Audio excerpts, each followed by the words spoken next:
Hey, this is Keith Mateka. Just stopping in Friday afternoon. Hey guys, it's Keith Mateka here from Thunderworks Games. Just jumping in, seeing if there was anybody that wanted to chat. um, it is Friday right before the 4th of July weekend. So we've got a lot of people, I guess, with COVID kind of changing the world so much. I'm not sure what people have planned for the weekend, but traditionally, this is kind of a longer weekend for people, and they tend to want to be outside barbecuing and stuff, at least in America. So this is uh, the 4th of July is like a big independence celebration, Independence Day, right? Hey, George, how you doing?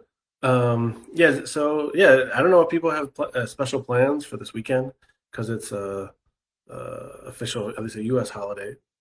I'd love to hear what you guys have planned. I know a lot of like fireworks displays and stuff have been canceled. But we're still going to do a little one for ourselves and have a small group of people get together. But definitely been a big push for COVID cases in the U.S. So there's a kind of retraction of people, kind of being less less willing to open up and go places. So at least at our house, we keep things pretty tight. So it's just the me and my kid and my wife most of the time. Anyway, it's Friday, which means something different now than it did a year ago. But the good news is that I am doing a quick live stream. So just wanted to pop in and see if people had questions about the campaign for Roll Player Adventures. Continuing to do well. Just sent out a um, update a few minutes ago with like the new handful of things. One being the stretch goals that we've unlocked in the last few days. Two being the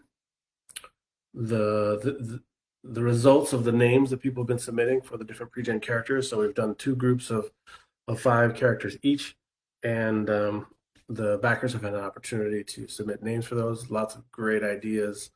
It's tough to pick just one for each, but that's kind of a fun process of like looking at what everybody submitted and kind of making a decision as to what we like the best collectively. So we'll have, I look at it, and James, the writer on the project, will look at it.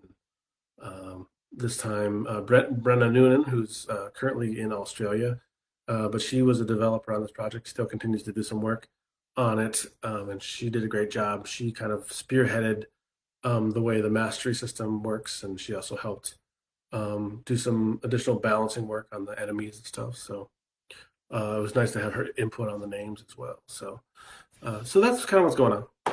And I guess I've been working with Kirk Dennison. Kirk Dennison of Peacekeeper Games is kind of my logistics partner, and he's been trying to find additional ways to find savings for shipping. I mean, shipping this big box, like I was looking at the measurements the other day, and it's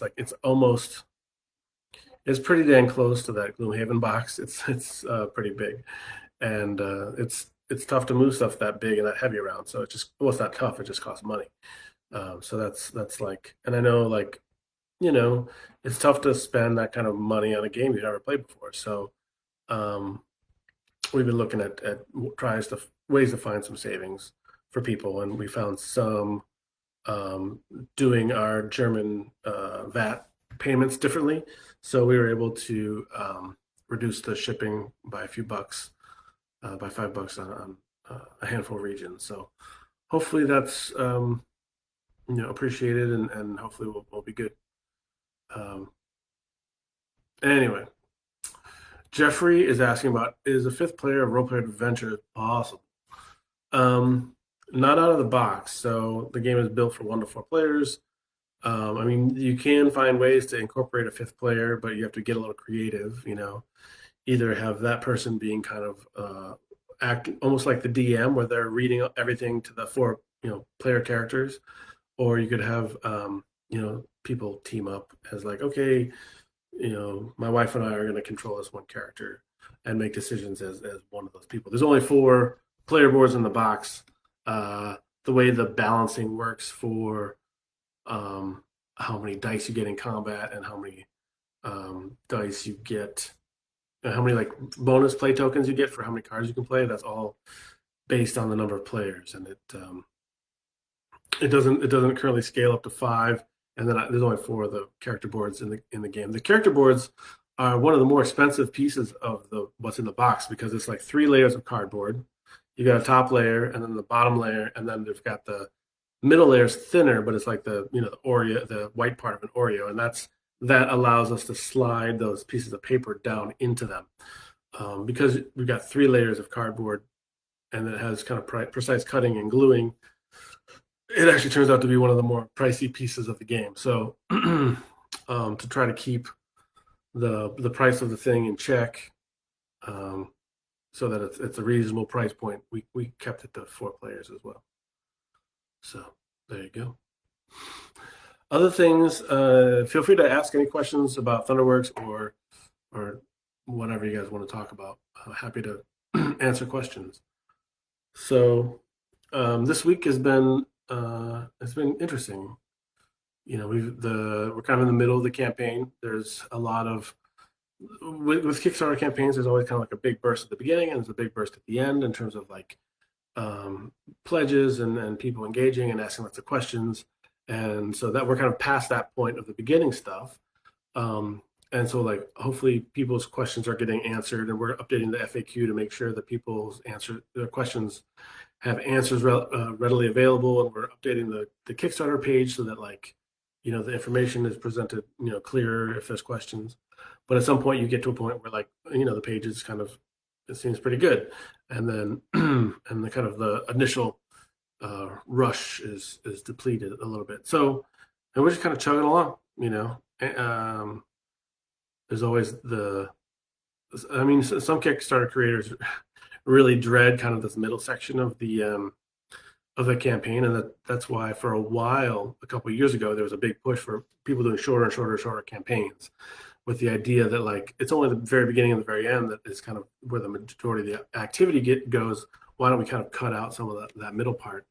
And people started doing that. But then it created a problem because there's some media outlets and like reviewers and stuff that need time to get these games ready and to be able to like review them and get the word out. And there was a lot of people with these shorter campaigns that were like, oh, there was a campaign that was so short, I missed it, or I didn't even know it was happening because it was over such a short period of time, and you know, something happened in their lives, so they didn't catch it. So for early Kickstarter, there used to be like 4 weeks was the standard, and then there was like this push to go shorter and shorter and shorter.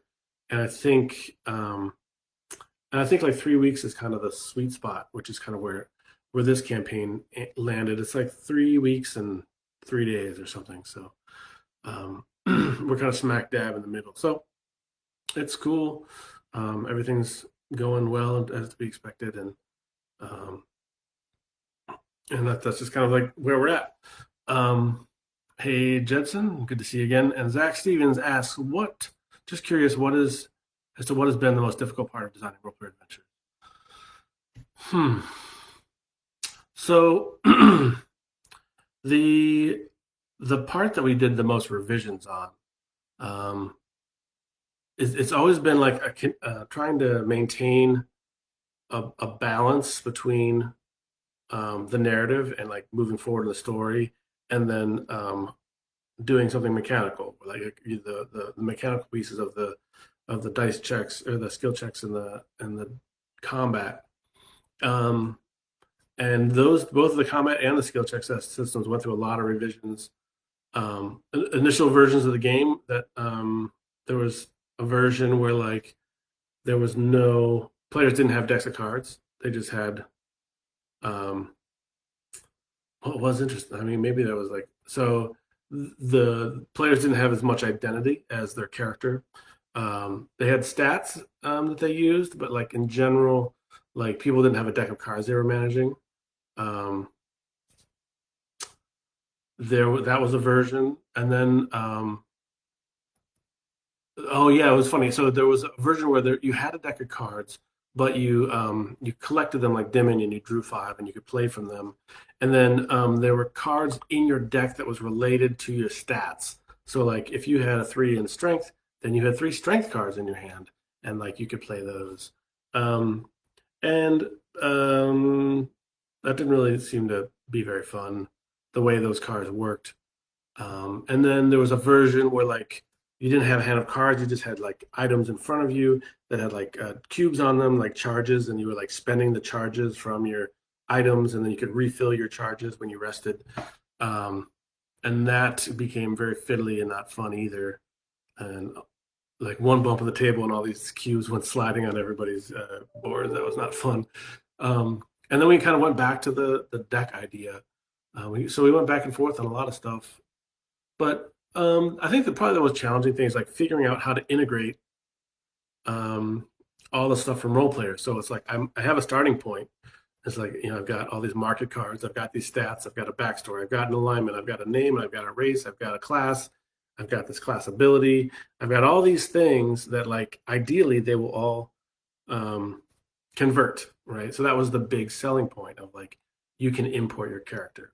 So like basically taking all those items that were kind of essential to your character and role player and figuring out how to translate them into a new game that where the old game was competitive and now this one is cooperative, and still have a lot the same kind of dice rolling, dice manipulation that you'd expect in a role player game.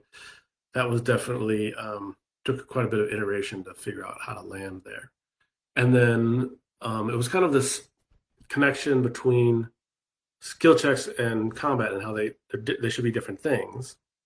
But like how much of them should be overlap so that they're easy to learn, and how much of them should be like divergent so that they feel different from each other. And that's kind of like a place where we went back and forth. Traditionally in role-playing games, like you get like a target number that you're trying to hit, and you roll a die and you add some stat to it maybe, and then if you beat or exceed the number, then you succeeded. And there was a version of that looked very similar in this game. But I think that I forget what people call it, like output randomness, like roll and see what happens is a lot different than like roll and then you have this ability to manipulate things to try to succeed, which role player is much more like that. Second example is much more interesting, and kind of like the roll to see if you succeeded on the skill check just isn't that interesting. So we did that. We basically tried to make the two things overlap in terms of like how you build your dice pool, and then they're divergent in which skill checks you have a one-time shot at. Combat, you've got 3 rounds to do this. In combat, you can take damage from not doing damage fast enough to the enemy. Skill checks, you can't get damage. You can just get experience if you do well. Obviously, you get the positive and negative output put in the narrative.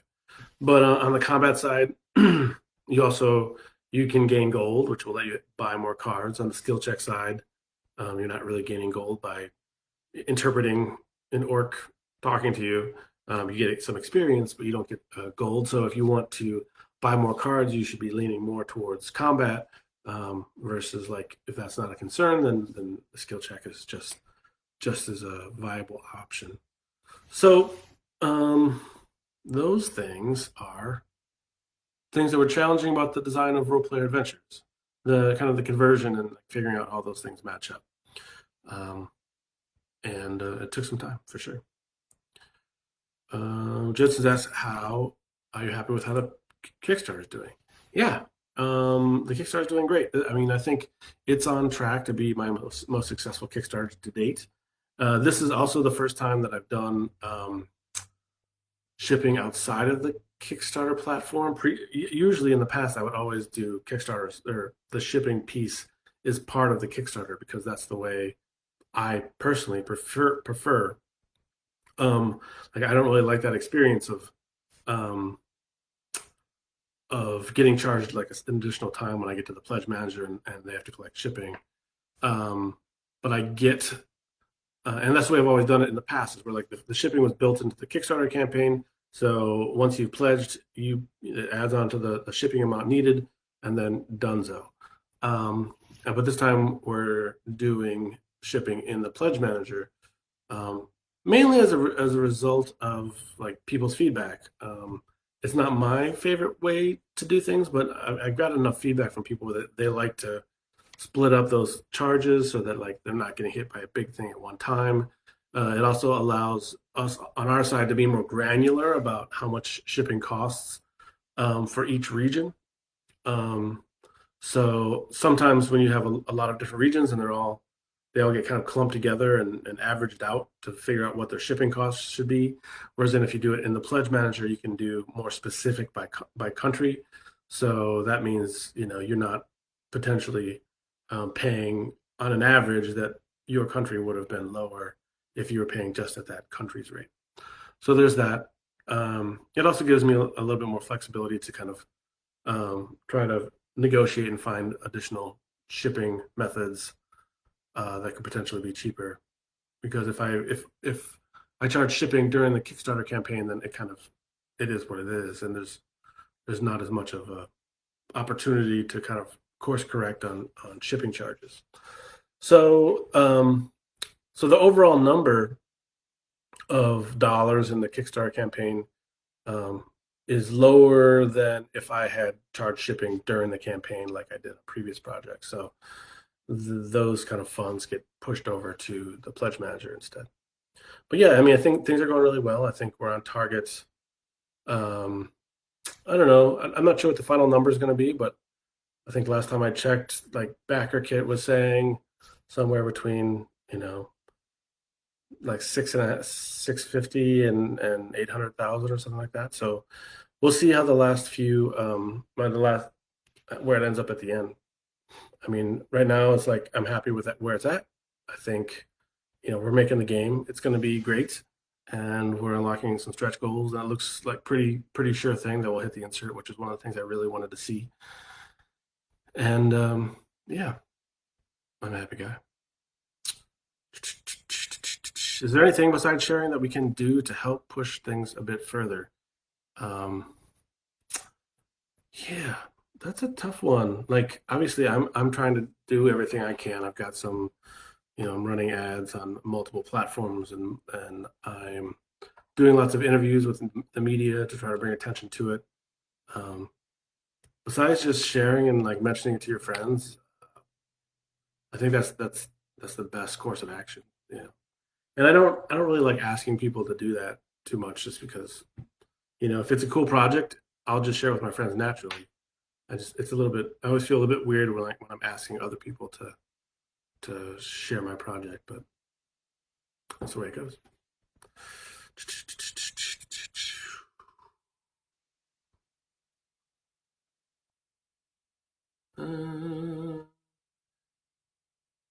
So Cody says, Roll Player Adventures looks like it could have easily been developed into a tabletop RPG rather than a narrative board game. Was there ever any consideration to go in that direction? Do you have any desire to go in that direction in the future? So at the end, I mean, that is true.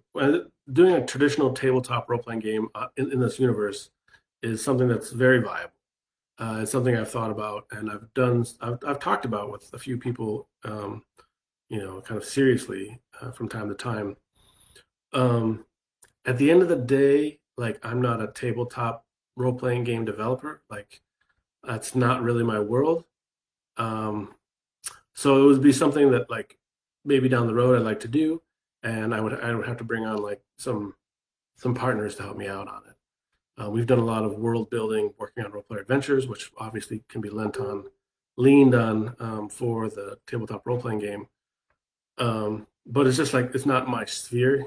I'm a board gamer through and through, and I played a lot of role-playing games when I was in college, but I'm not like 100% on top of like what the latest trends are in tabletop role-playing games. And like, yeah, I've played the last few versions of D&D, but not extensively. And I haven't played the latest version of Starfinder or Pathfinder, to be honest. So I know there's some people doing some really cool stuff in the traditional tabletop role-playing game space. I'm just not as aware of it as I am of the board game stuff, and the narrative board game is the game that I want to play, so that's the one that I'm excited about. Um, so yeah, if somebody came to me and said, "Hey, I'm a AAA RPG developer, and we want to do an RPG based on your world," I'd be like, "Let's talk about it." Yeah, for sure. So it's not out of the question. It's not on my docket of things to do, but it's something that's interesting to me.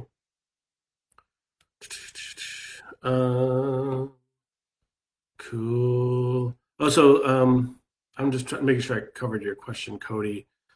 Um, so from the beginning of the project, it's always been a narrative board game.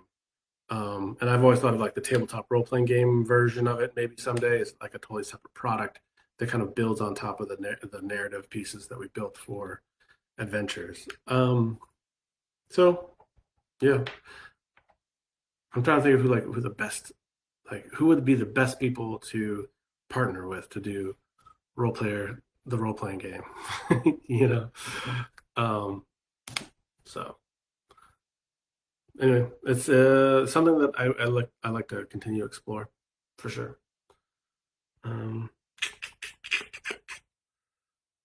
Jetson mentioned something about not shipping to Brazil. So yeah, this project, I've never shipped any of my projects. Maybe the first game I did, Bullfrogs, I did to Brazil, but in recent years I haven't done shipping to Brazil mainly because it's in that particular region. There's a lot of lost mailings.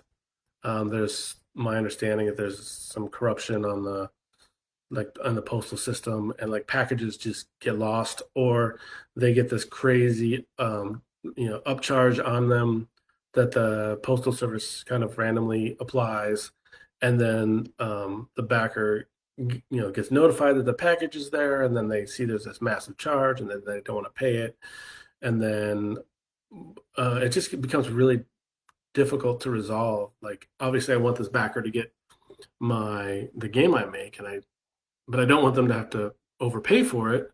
But the other hand, it's like getting those packages to those people is a challenge.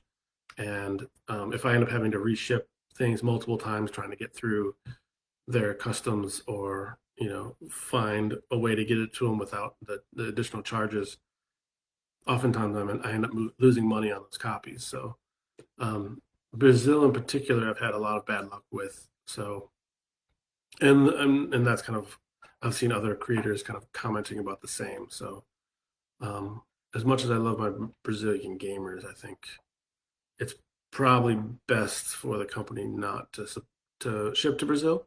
So I don't know if there's like a freight forwarding option for people in Brazil. That, like, I know there's some people that have they import a lot of stuff from the U.S., so they get a freight forwarder, and it just kind of collects all their stuff and then just ships it over from time to time. Um, I don't know if that, like, something like that would be an option for a group of people, but um, that's kind of the story on that.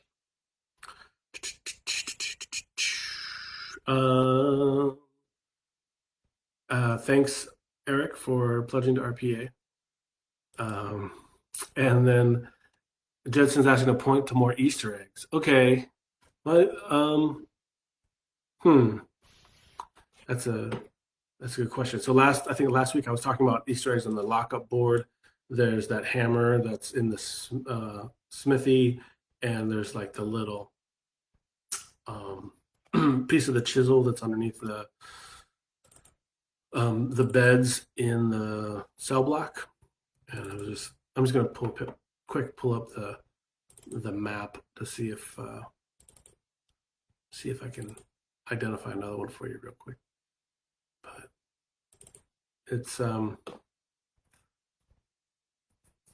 cool stuff. So I mean, one thing that you'll find in Roll Player Adventures, so this isn't something you can look at right now, but you will be able to. In one of the backstories, it might be for the cartographer backstory. It might be for a different one. I forget exactly. In one of the backstories, you can find like the remains of, I think it's of the the gnome that's on the front of cartographers, like because in the past he was exploring and you can like find his tomb or whatever. So there's a little bit of a connection there. Um, that is the thing. I'm trying to pull that image down. Jetson, I'll try to when I get that image up, I'll try to come up with something else that's interesting connection wise.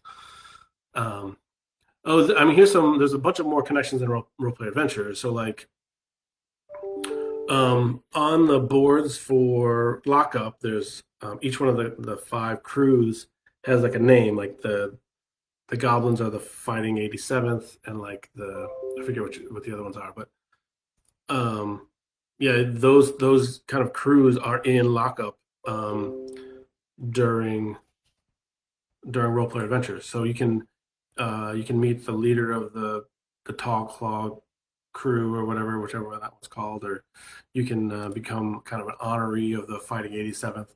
And so those groups are there and doing cool stuff while in Role Player Adventures. I'm just trying to turn off these bingings that you might be hearing. Okay. Other questions. I'm going to skip Tim's question and come back to it. Jeffrey Horton asked, "What's legendary mode?" So legendary mode, there was kind of a request when we started talking about Role Play Adventures on Board Game Geek that some people were like, "Hey, is there like a super mega hard mode?" And we're like, "Well, we could make one." So legendary mode does a couple different things. One is basically just kind of a more of an integration into the game of a more difficult mode. So the two big things that it does is it makes all the kind of the boss combats, like kind of the centerpieces of the adventures, like in Adventure 3 called Outbreak in Undercity. You may or may not be trying to, spoiler alert, clever your ears,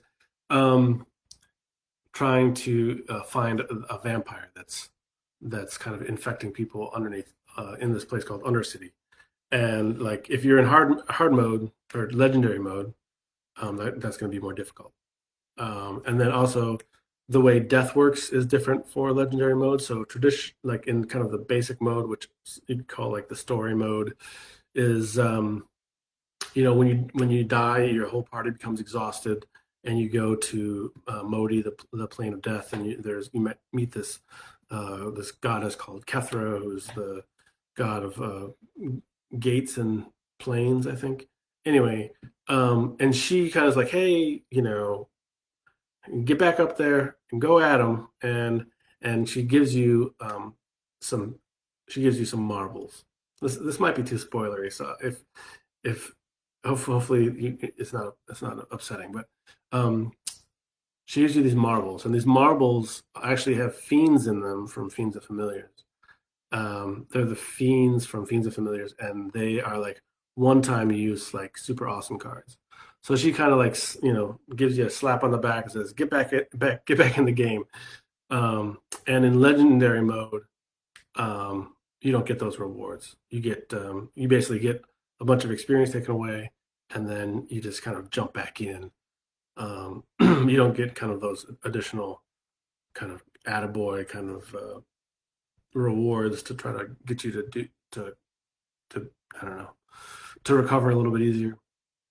So legendary mode is it's just harder for sure. So there you go.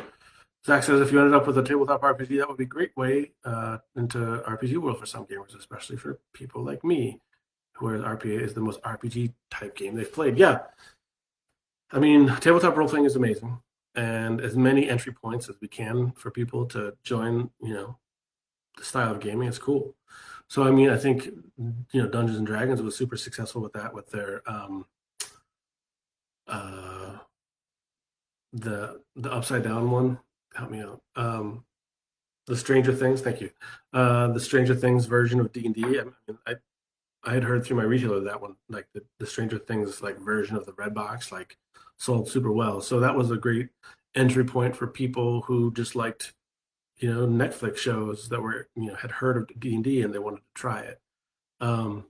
So is Role Player Adventures another World of Role Player another entry point for people who like board games that like hey, I like this world that Keith and Thunderworks are building. Oh, there's like a full RPG with this too. Let's try this. Like, I think that would be amazing. So there we go. There we go.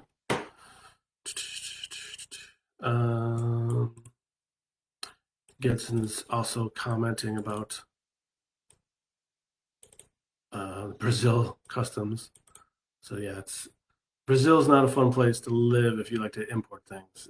Is my understanding. I've never lived there, but that's how that works. So if anybody has additional questions, they can jump in. Tim asked about Cape May and Amusement Park. So those are two games that we have in development at Thunderworks. Amusement Parks is a game by Nate Linhart. The art is being done by the legendary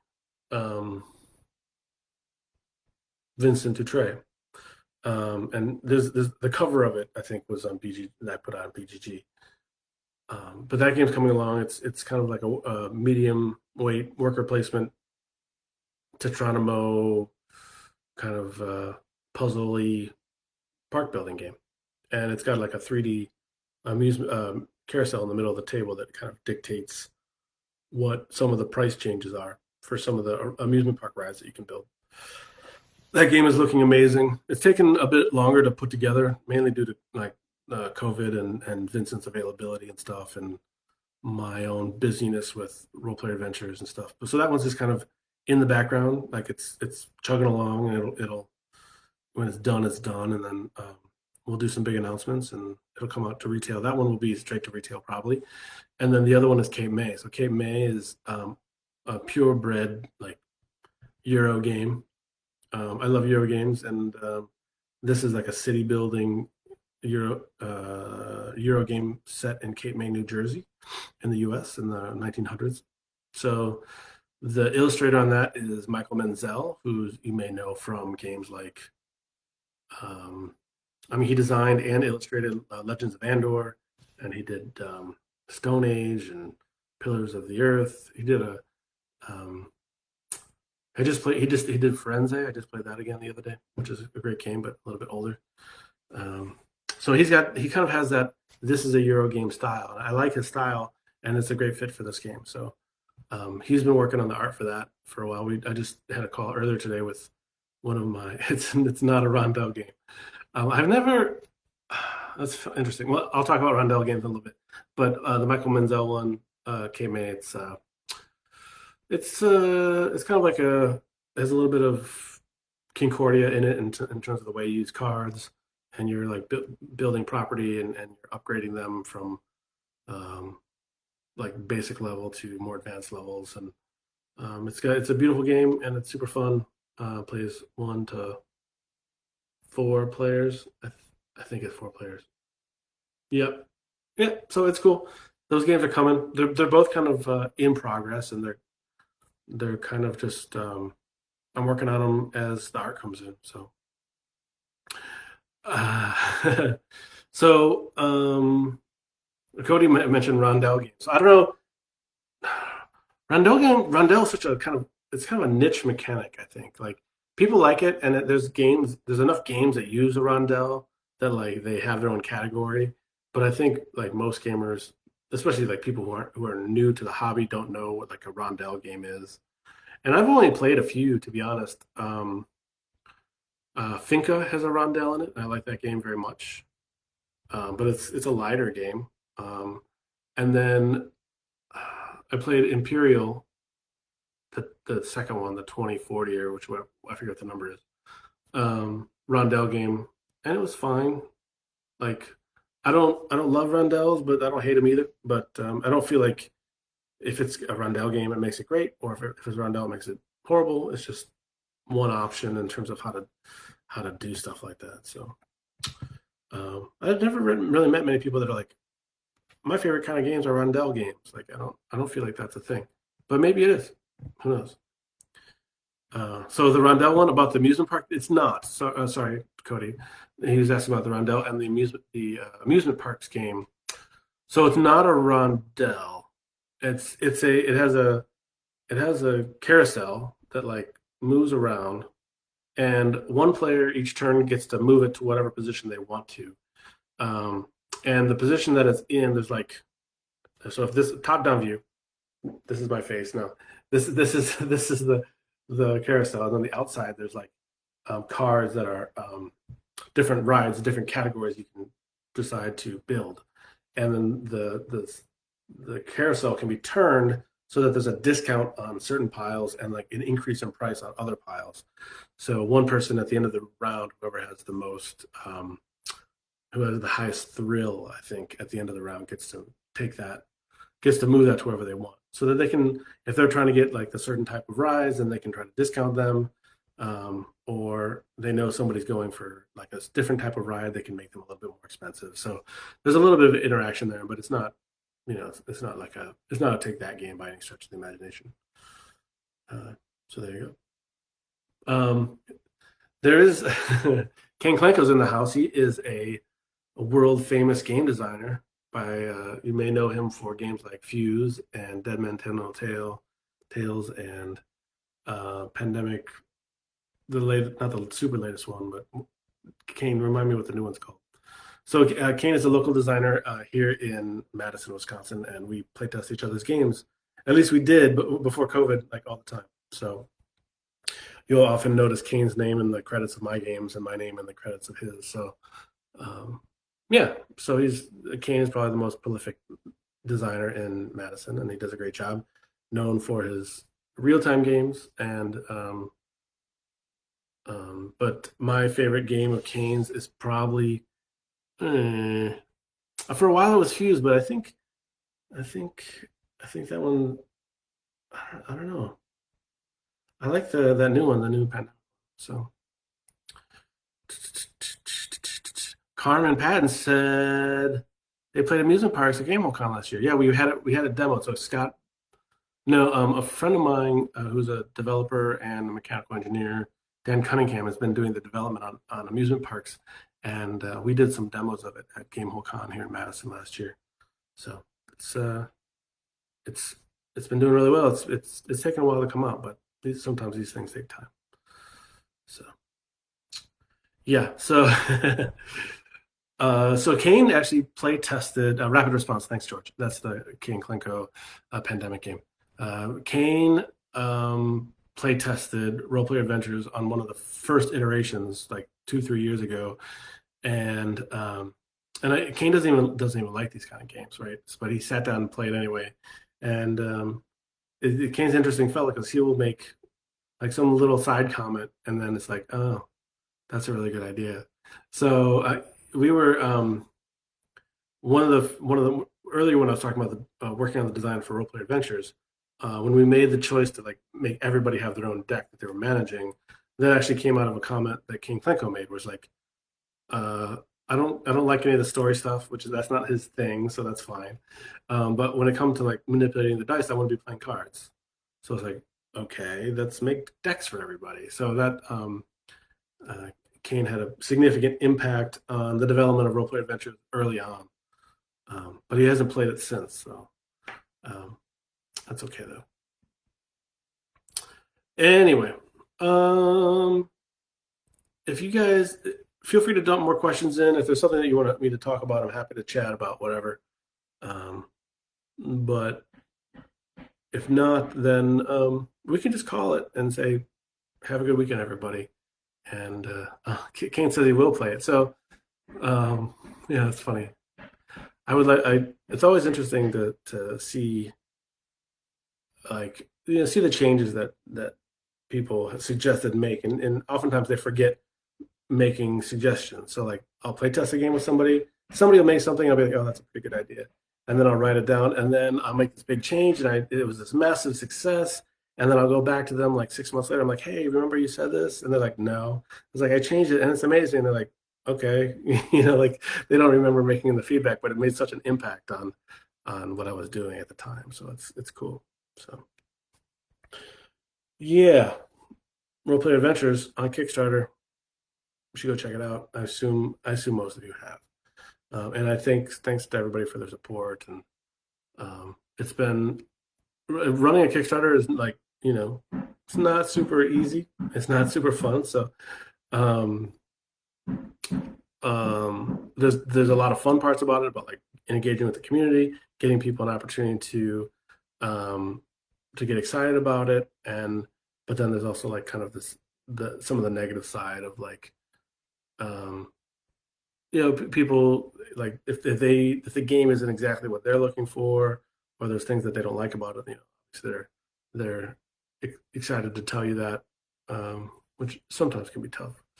And then you always have like these massive dreams of it being this huge blowout thing, and then you figure out like what is.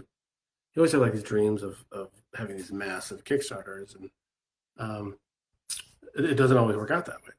I mean, luckily, Roll Player Adventures has done very, very well, and I've had a string of really good Kickstarters, but it's always nerve-wracking going in and then trying to figure out like where you should set your expectations.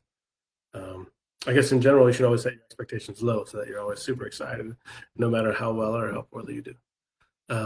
But yeah, it's going great. I'm really happy. So, so cool. What is this? I'm going to jump on some of these questions real quick.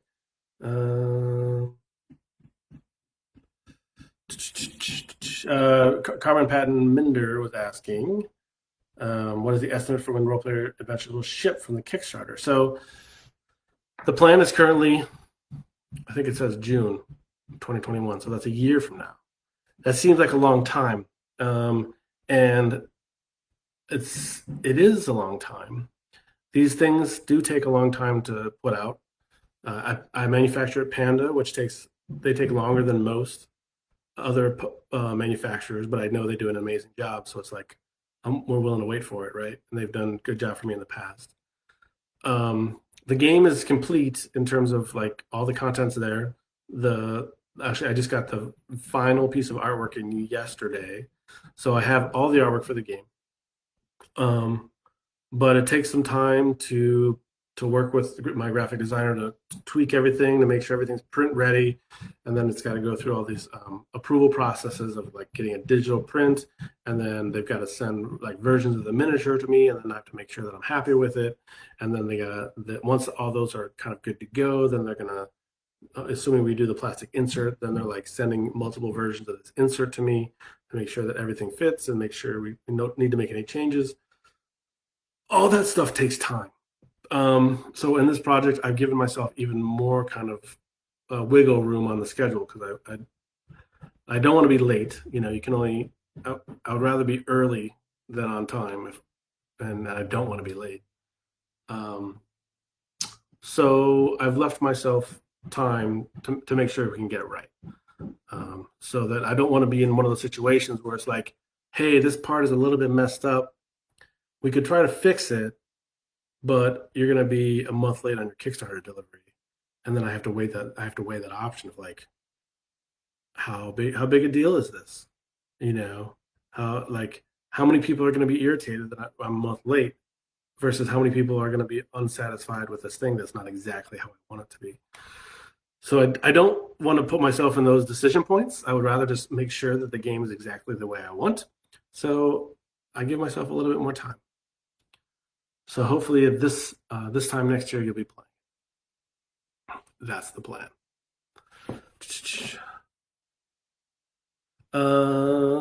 Is Adventures a game that will be added to with lots of add-on adventures in the future? Says Gary Keene. So yes. So we'd like to. James and I have been talking about, if we did a season 2, what does the season 2 look like, and what is the core story, and what kind of things would we want to do and change versus the box game. There's that element of it. It's like, how much more content does James and I and Peter want to do? I mean, I think I would like to do at least. There's a couple different options, right? We do like another huge box, which would then require probably another Kickstarter. We could do something smaller where it says, here's a box that's a much lower price point. It uses a lot of the components you already have, and it has 4 new adventures in it. And we figured out how that works. And then there's the option of community, crowdsourced content, which is something that is listed in the Kickstarter stretch goals. So one of them is this kind of digital playset. And so I have this vision of like, if we can provide enough pieces and we foster a community, like people could be building new adventures for Role Player Adventures using the content that's in the box plus like the playset pieces. So it's like, whether that means here's a guide of how to build an adventure. These are all the things to keep in mind. Versus, potentially here are, card frames that you can use to build, title cards or whatever else you need for an adventure that you want to make. Or we can do stuff like, here's a handful of pieces of art that you can use these to build new item cards for an adventure that you build, and then we can host that, and then people can download those adventures, and then like they can extend their game by playing stuff that the community is building. So like it's similar to I was a big HeroScape player at one point for a short period of time. And if you'd ever gone to the website Scapers.com, it was like this crazy fan environment where like people were making modifications to figures and making up their own characters and posting new layouts and stuff like that. Like it would be amazing if something like that could exist for Role Player Adventures down the road, where like the community is building content and we're like helping support all that stuff, and then we're also putting out new content.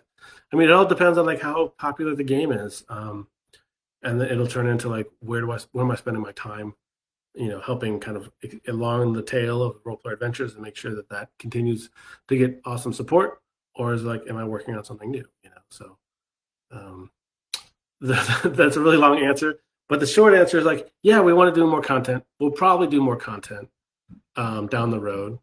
Like how big or how small that'll be, we'll just have to wait and see. So there you go. Jensen asked, what's the hardest part of running a Kickstarter? When you're like, just everything's happening at the same time. The first couple of days is really hard, and also feeling like you're ready. There's there's a lot of great people who have great Kickstarter pages out there, and you're going up against, like, when you launch a Kickstarter, you're going up against like the the Gloomhavens of the world, and like anything that like the Roxley guys do. All those pages look amazing. They have tons of great artwork, have great gifts, and they're just really good at selling their products on Kickstarter. And building those pages is not cheap or not easy, or one or the other, or probably both. So like trying to build a compelling Kickstarter page, because you only have a certain amount of time, at least in my opinion. It's like, I'm going to look at a page, I scroll twice, I'm out if I'm not like caught right out of the gate. So those first couple of images and those first couple of pages have to look great. And so just kind of prepping the page is a lot of work, and you got to start early. And on this particular one, I didn't start as early as I could have, or as I probably should have. I kind of had my head in the sand working on development, like reviewing adventures and like just playtesting stuff, and really focusing on product, when like I needed to pull out earlier and focus on the Kickstarter campaign. But so I started probably a couple weeks later than I should have. So getting ready for this particular campaign, the last 2 or 3 days before we launched, getting the page ready was difficult. But once it's launched, the hard part is just there's just questions coming from everywhere, and it exposes all the pieces on your page that wasn't clear, right? So it's like, you start getting a question a couple times, and you're like, oh, we didn't communicate this very well, or people start messaging me about like, how does the backstory expansion work? It's like, oh, we didn't communicate this as well as we could have. And you're always going to get those questions no matter how clearly you communicate them. But it kind of gives you hints. And there's messages coming all over the place, right? So there's people with needs and requests coming, on multiple platforms, kind of simultaneously. Kickstarter comments, Kickstarter messages, email, Facebook messages. I don't know, and I have multiple email accounts, so like on multiple places there. And there's a lot of people that want to support you. There's a lot of people that have questions. There's a lot of people that there's media guys that want to get involved. Um, and it's just a lot to kind of parse and work through. And you feel like you're on the clock, like everybody's expecting an answer quickly, because in the first couple of days of your campaign is where a lot of people make a decision whether they're going to back it or not. So that's definitely not a fun part of the process. Luckily, I had I had some really good friends that were helping, that continue to help manage some of that stuff. Um, Sorry for the knocking. My wife is building some Calyx cabinets in the other room to hold, so I can bring more of my games from home to my office, so I can double my collection, I guess. But at least free up some shelf space at home. But I had some good friends. Scott Bogan did a bunch of stuff. John Brieger, my developer, is answering a ton of questions. Kirk Dennison, my logistics guy, was answering a lot of like shipping questions. And at the same time, on the back end, I was having, there's still like a handful of people that are still having little issues with their Fiends and Familiars Kickstarter fulfillment, and trying to resolve those at the same time. So it's just this feeling that like you're drowning. There's like so much coming at you all at the same time, and you're trying to like, hit each one of them out of the park as they're coming at you, and it can be overwhelming. But that's probably the hardest part of running a Kickstarter. I'm just reading through questions. The secret to happiness is low expectation, says Jason Lenz. That's probably true. Jensen asked about the insert. Are you counting with sleeves? Yeah, so the plastic insert was designed with sleeve cards in mind. And we actually did some things to it so that like if you don't sleeve your cards, it still works really well. But if you do sleeve your cards, there's more than enough space for that. So there's some additional kind of walls so that if you don't sleeve your cards don't like fall down. But if you do sleeve your cards, then there's like a whole other area that you can put the rest of your sleeve cards in. We've definitely kept the sleevers in mind when building this insert, so we got you. Chaz is asking about UK shipping prices. So, I mean, we're looking at them. Obviously, we just made some other pledge levels cheaper, and we'll see. I guess anything's possible. I mean, we're looking at options to make it cheaper, but I wouldn't count on it, but we're definitely looking at it. And then he asked about, is there a way to see a gameplay all-in pledge without the coins? So for people who are looking for some other configuration of like Thunderworks products outside of that all-in pledge, you will be in the pledge manager. You basically can build your own pledge. So you'll be able to pick and choose whatever pieces you want, and then and then you'll benefit from it that way. I don't have plans of adding an additional pledge level. So because it's like what one person's gameplay pledge might be slightly different than another person's idea of what a gameplay pledge is, and this other person wants cartographers added but isn't interested in the cartographer's playmat, and it gets I can't create a pledge for everybody's kind of what they consider a gameplay pledge. So I'm basically just saying when we get to the pledge manager, you'll be able to build whatever pledge you need. So Peo says he's a latecomer to a role player and he's going to get his first role player core game tomorrow. That's awesome. It's interesting that I may have talked about this on previous casts, but like there's still a lot of people that have never heard of Roll Player before, and that I've had people tell me that Roll Player Adventures is like Kickstarter is the first time they've ever heard of Roll Player. It's like I'm always like a little bit surprised by that. Like I just assume like, okay, this is like a top 200 game on BGG. it's been out for a while. It's in its seventh printing. It's like continues to do well for me. I'm just assuming people have at least heard of it, but that's totally not true. I find oftentimes at conventions when people will walk past my booth, this happens at PAX Unplugged all the time, and some other at all conventions, and I say, hey, are you familiar with Roll Player? And like most, I would say like 60% of people will say no. I'm like, well, come on over and let me tell you all about it. So there's still definitely people who are, that there's still an audience to reach with this game, and um, when anybody says no, it's like, oh, sweet, I have an opportunity to invite somebody into this world. So that's kind of fun. And Paulo was just saying that he's gonna get lockup over the weekend. He's excited to get more content. So, and that Fiends of Familiars isn't available in your country yet. So Fiends of Familiars doesn't actually hit.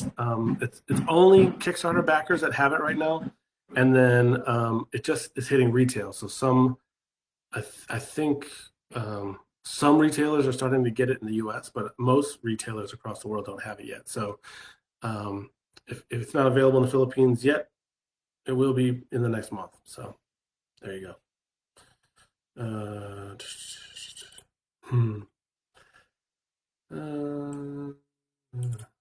Just reading. Just running when you're next. Ryan Dons, who's a friend of mine from Raven Software. He's a brilliant game designer and scripting dude. He's asking when my next Kickstarter is happening. He just wants to back all the projects. So the next project I'm thinking about doing is a new version of Cartographers called Cartographers Heroes, which I've been talking about the name of it and the structure of it a little bit, but I haven't shown any artwork for it yet.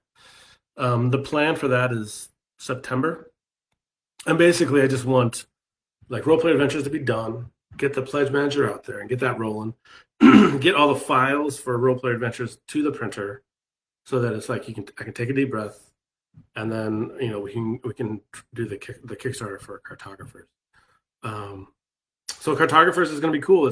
There's going to be the regular size box, just like the old version. The two games can mix and match. So like all the ambush cards can mix and match, and the scoring cards can mix and match. And then there will also be an option for a big box version, so that you can fit all the content from both Cartographers games in that box. It's going to be the size of the Roll Player box, but horizontal. And then it will also have there'll be 3 new map packs that you can play with, just basically with the original version of Roll Player, the original version of Cartographers, or with the Cartographers Heroes.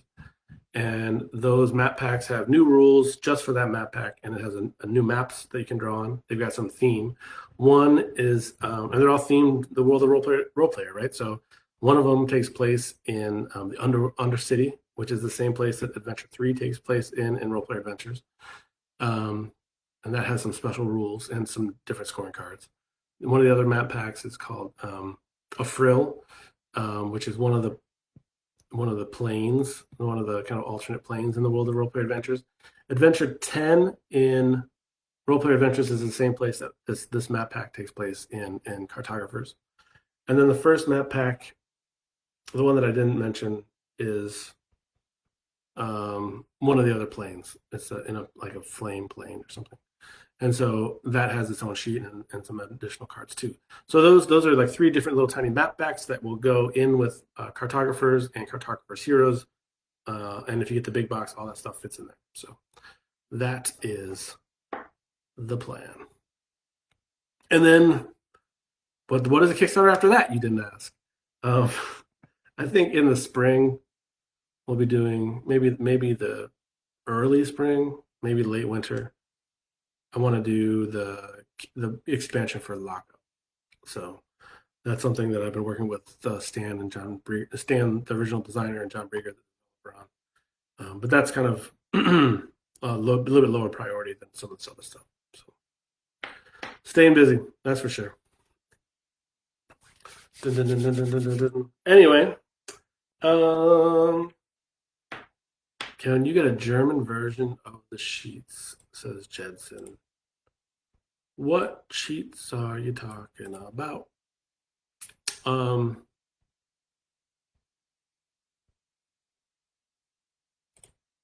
yeah, just let me know which one. The cartographer sheets. Um, so I mean, for cartographers heroes, like Pegasus Spiel is going to publish the German version for sure. Um, so they will have the sheets in their version. I think their version is going to come out like almost the exact same time as the English version. Definitely Pegasus is like ready to print, and they're basically saying, "Give us the file so we can print it." And I said, "I'm not ready yet." So we'll keep that in mind. Anyway, well, I think that's gonna be it for me. How long? We're just over an hour. So thanks everybody for stopping in. Hope you have a good weekend. Thanks for backing the project. You're amazing, and thanks for all your support. And you know, if you guys still think this is fun and useful, and I'm happy to keep doing these on Fridays. So thanks again. Talk to you later. Bye bye.